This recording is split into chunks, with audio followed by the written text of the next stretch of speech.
Benvenuti in Italia. Pays de charme, de culture, de cuisine, de paysages variés, du verbe vif et de la dolce vita.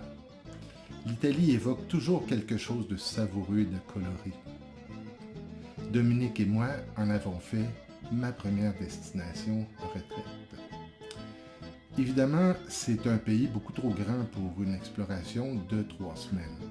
On pourrait y passer des mois et découvrir encore plein de merveilles.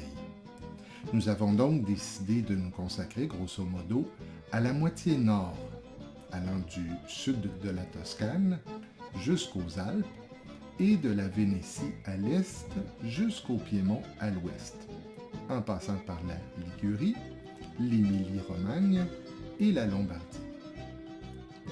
L'histoire de l'Italie ne se résume pas.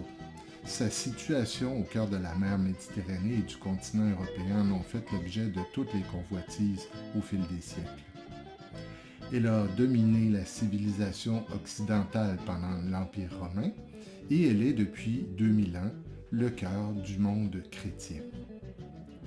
C'est un pays compliqué politiquement qui a connu des dictatures, de César à Mussolini en passant par Napoléon Bonaparte, et des républiques extrêmement modernes comme celle de Venise qui a duré 11 siècles, de l'an 697 à 1797.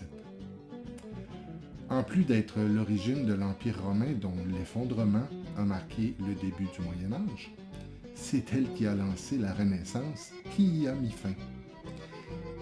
Les Italiens, un peuple historiquement très métissé et peu homogène, ont tiré profit de la civilisation grecque qui les a précédés, de celle du nord de l'Afrique, tout comme des nombreux peuples barbares qui ont façonné l'Europe. Ils sont aussi difficiles à définir que ce que laisse voir un des parlements les plus morcelés du monde, avec sa représentation proportionnelle qui rend presque impossible de créer des consensus. Mais c'est difficile de ne pas tomber en amour avec l'Italie. Je vous présente donc une série de vidéos qui vous permettront de refaire notre parcours. Prenez-vous donc un verre de vino, un Aperol Spritz ou encore un espresso bien tassé. Venire, andiamo alla scoperta dell'Italia.